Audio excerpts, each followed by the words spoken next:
Here's what a narcissist cannot handle: someone they cannot control. Even if it's their child. Especially if it's their child.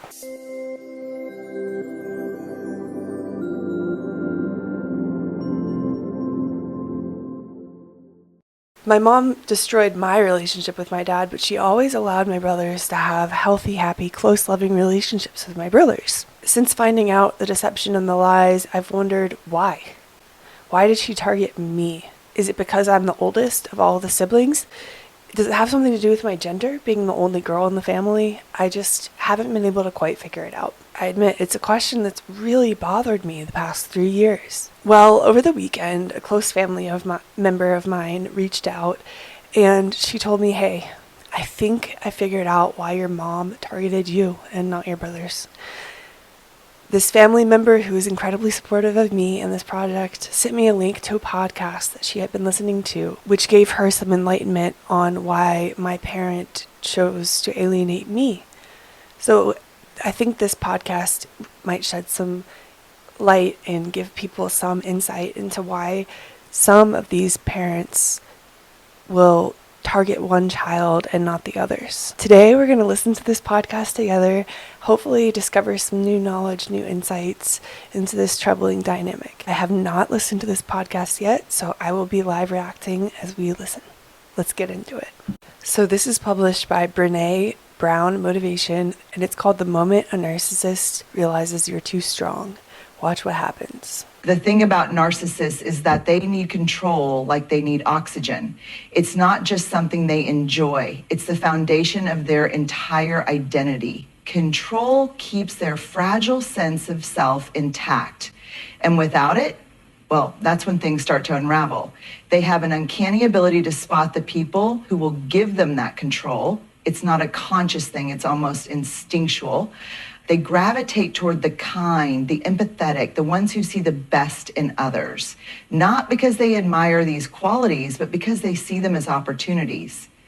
They see generosity as a weakness, vulnerability as a flaw, and emotional depth as something they can manipulate.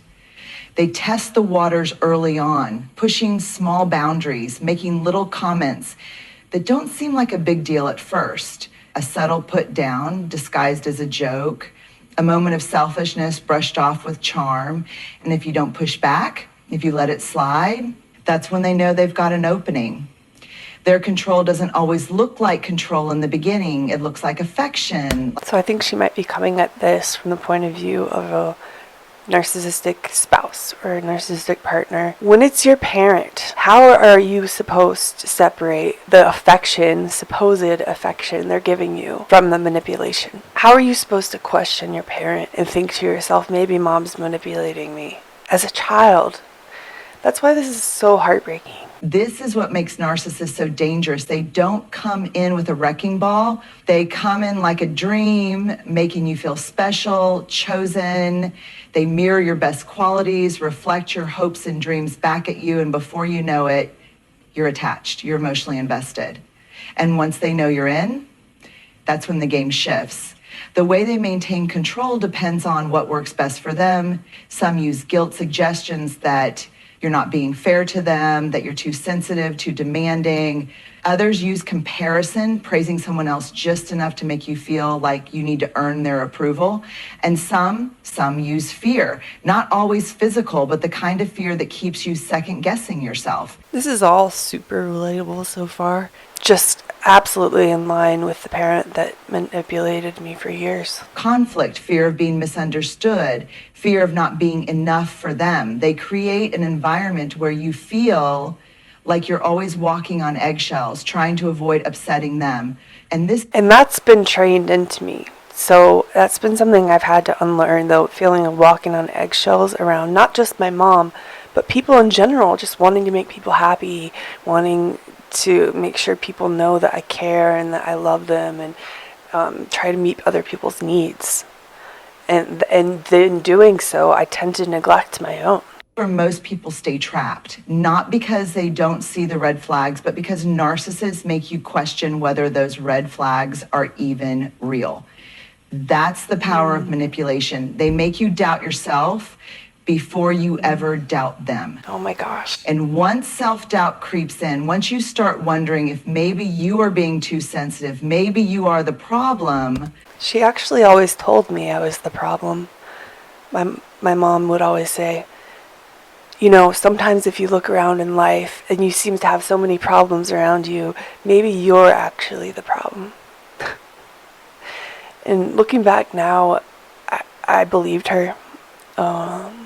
She needed me to believe negative things about me so that I would never question her. That's what I truly believe. That's when they've got you exactly where they want you. But here's the thing about control. It only works when you believe in it.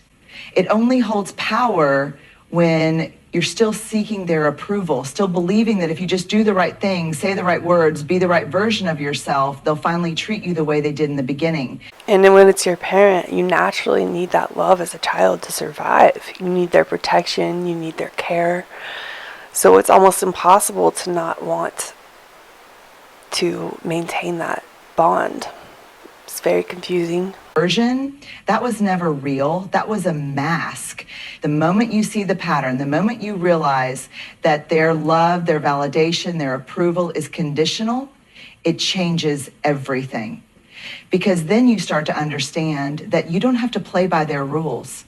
You don't have to keep proving yourself to someone who only values you when you're easy to control. There we have it. I believe that's why certain children are targeted. I believe that's why pathological parents sometimes will alienate one child from their other parent, and allow the other children to maintain in contact. I think they pick the child that they need to control. They pick the child who is more outspoken, who questions things, maybe fights back a bit, who is more independent-minded, who critically analyzes things and picks up maybe on some of the issues that the pathological parent has with themselves.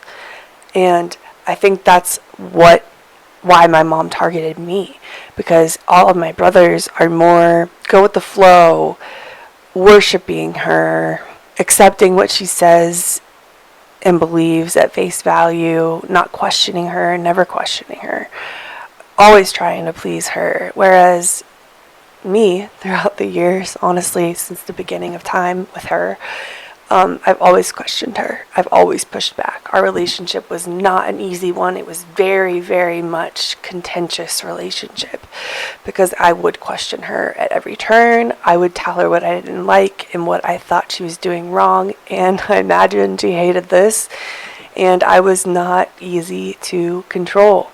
That's why she alienated me, because she needed to control me. That's my belief. I don't really think that gender plays the biggest part. Like, I always thought maybe it's because I'm the only girl. Maybe she was jealous of my relationship with my dad, but she wasn't jealous of my brother's relationship with my dad. Maybe that does play a small part, not sure. But I think it really comes down to control, and she needed to control me in a way that she didn't need to control my brothers, because they weren't fighting back. They weren't asking questions.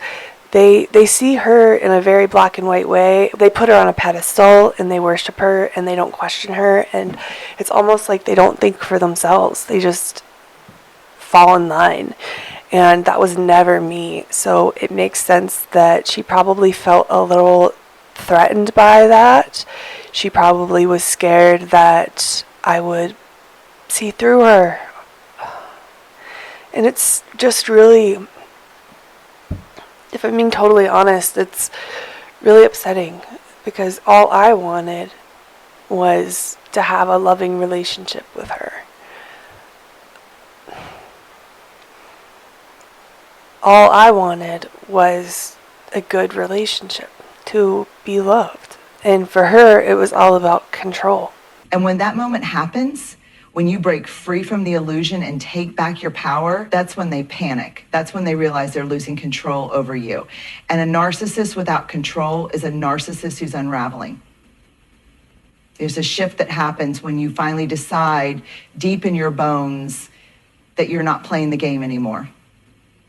It's not loud, it's not dramatic, it's not even something you announce. It's just this quiet, unshakable knowing that you're done being manipulated. And the moment that happens, the moment you stop reacting the way they expect, that's when everything changes.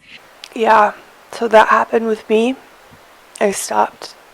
I learned everything. And I think she knew it. I confronted her a couple times. What did she do in response? She discarded me. She spread lies about me to everyone and anyone who would listen. She's probably still doing that. She treated me just like she treated my dad during and after their divorce.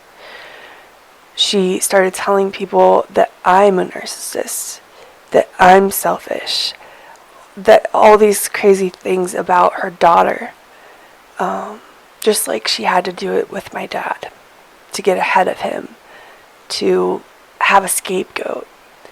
And maybe it's so that when I did tell people the truth, they wouldn't believe me. Any psychologists watching could probably give better insight into why she did that. But yeah, she completely discarded me, and all I wanted from her was acknowledgement of what she's done and an apology. It's taken a long time, 3 years in fact, for me to get to the point where I really don't have the anger towards her anymore, especially as a new mom right now, going through that with my third baby who just arrived. It's brought up some things like I think for the first time since all of this happened and we stopped being in each other's lives, I think I do miss her for the first time. And I'm not sure that I actually miss her, but that I miss having a mom in that vulnerable postpartum time. And it's something in moments like that, like holidays and moments where I'm feeling more vulnerable, I think bring up these emotions. But I've gotten to the place now where I truly just pity her. I feel bad for her. I know that what she did to me was learned behavior from her mom. I know that the reason why she is the way she is probably because of her own traumas as a child, and they were pretty severe traumas. And I wish that she had faced that and healed. I wish that she had the self-awareness to do so. If anything, I'm sad that I can't have a relationship with my mom. For me, and I know that this isn't the case for everyone, I think that to maintain some contact with your parents is probably preferable. For me, there was no choice in whether or not to maintain contact. There were multiple types of abuse going on. I'm not going to get into it, but it wasn't safe for me or my children to maintain contact. But I've gotten to the point where I've forgiven her, and it's very freeing. At this point, I just pray for her. I really do. I feel bad for her. I wish I could limit the damage that she continues to cause, especially to some of my siblings. But at the same time, I have to accept that's beyond my control. Sorry for rambling. This is all very painful in the narcissistic parent. Let's see if we can gain anything else from this video. On control, they thrive on your reaction, your anger, your hurt, your confusion. It fuels them. It tells them that they still have power over you, that they can still pull the strings and make you dance. Even your attempts to explain yourself, to make them see what they're doing, to get them to take responsibility, those are all forms of engagement. And as long as you're engaging, they're winning. But when you stop justifying yourself, stop explaining, stop feeding into their endless cycle of drama, that's when they start to panic. Because what they fear most isn't losing you, it's losing their hold on you. At first, they won't believe it. They'll test you. They'll throw out little hooks, little comments designed to make you react. A passive-aggressive remark, a sudden burst of affection, a reminder of the good times, just to see if they can still pull you back in.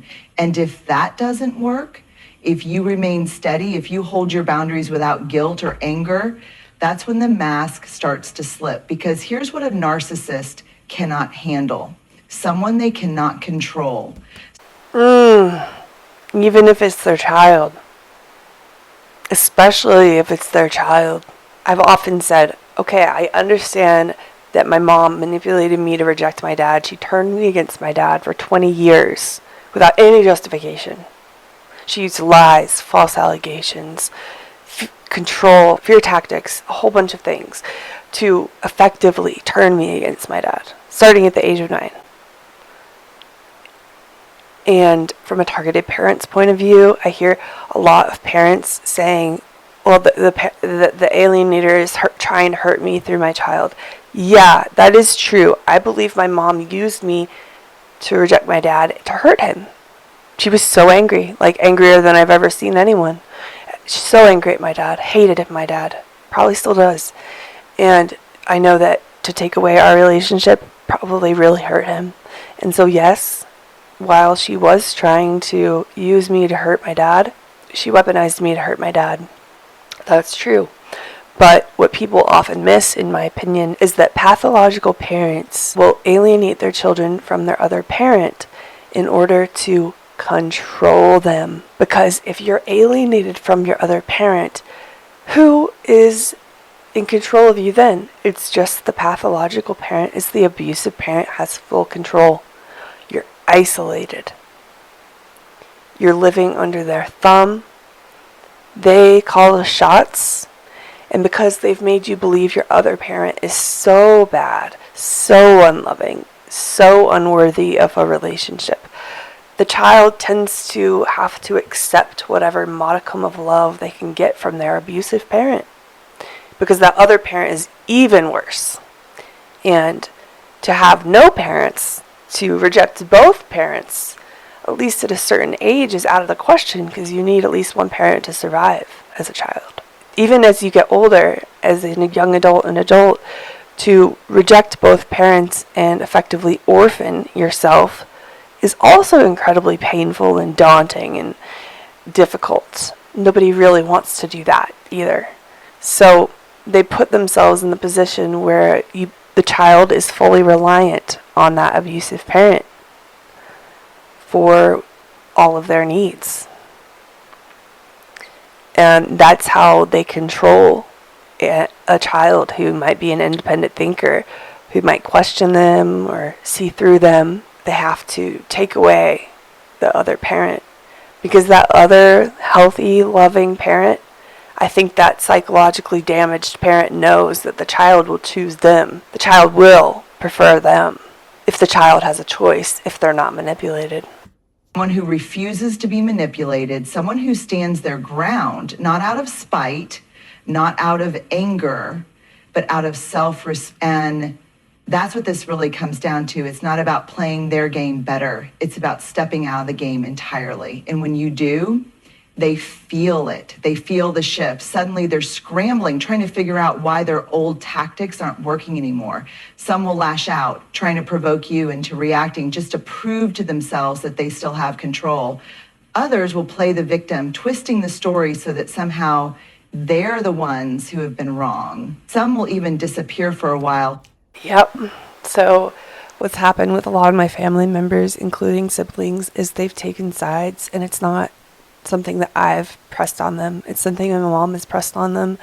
It's because she's the eternal victim, to be honest with you. So she's gotten people to feel bad for her and pity her, that her daughter doesn't speak to her anymore, that she can't see her grandchildren anymore. But how did we get here? How did we get here? And most of the people who do feel bad for her and take her side, and these are my family members, my close family members, or once close family members. It's very painful to lose these people in my life. But have they asked for, my experience, why I had to make this decision? No. These people, they don't even watch my videos. It's like a blind loyalty. And the painful part, too, is that there's this misconception, even among my own family members, that, wow, I must be cold-hearted.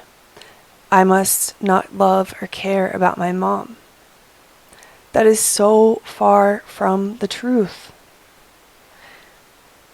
The days and nights I've spent in so much pain over the loss of my mom, who's still living, cannot be emphasized enough. I never imagined not having my mom in my life.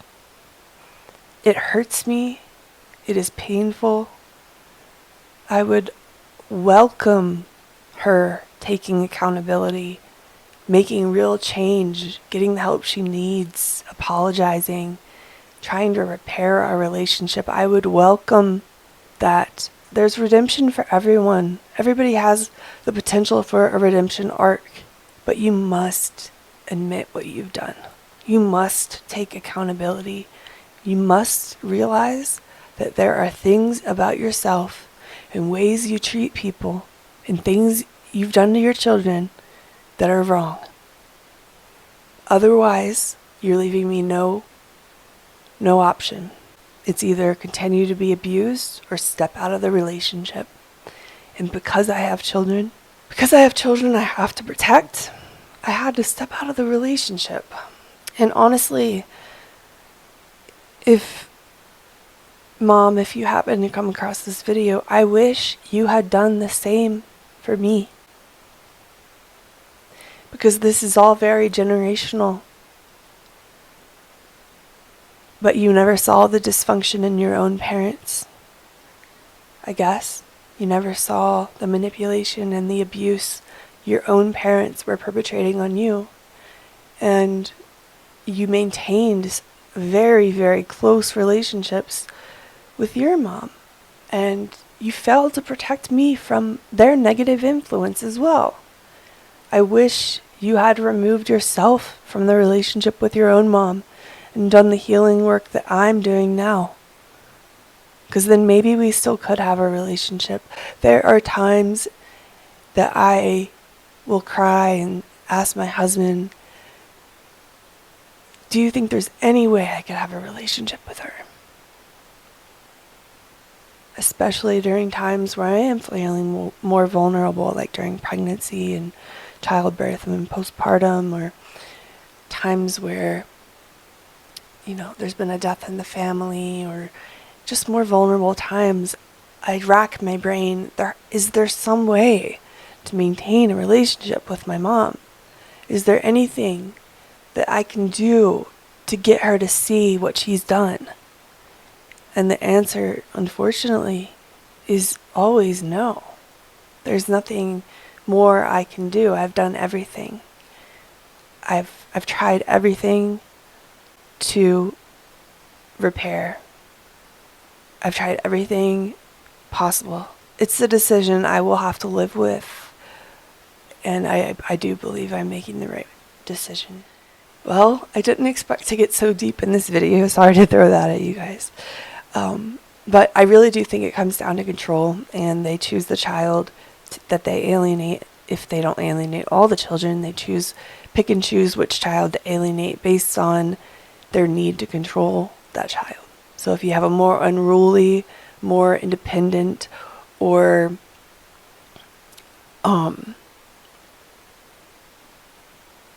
maybe a more perceptive child that tends to push back or question that parent, they will most likely alienate that strong-willed child versus the other meek and submissive children. If they already have control over the children, I bet they're more likely to not alienate them, but they alienate the child who is very strong-willed, who's an independent thinker, the child they need to control the most. Leave in the comments if this resonates with you. Are you that child? Do you believe that this is part of the equation? If you're a parent, what have you noticed in your own situation? Did your ex alienate all your children, or just one or two? And why do you think they chose to target that child specifically? It's a really interesting question that I think can get kind of muddied when you consider gender, when you consider personalities or their position in the family, whether they're the firstborn or the secondborn, but I really think it comes down to control. And if my family member who sent me this podcast is watching the video, thank you for shedding this light, because it's helping me make sense of my own life and my own experience, and it's helping me distance myself and not blame myself for being the child that was targeted, because it really doesn't have anything to do with me, my soul, me at my core, my spirit. It's just because I was more difficult to control. Well, that's the end of this video. I hope you found it insightful or helpful in some way. Make sure that you give it a like so we can spread the word about parental alienation, how freaking damaging it is for kids and parents alike. Please subscribe if you haven't already do so. Leave a comment below what you think about this, and I'll see you in the next one.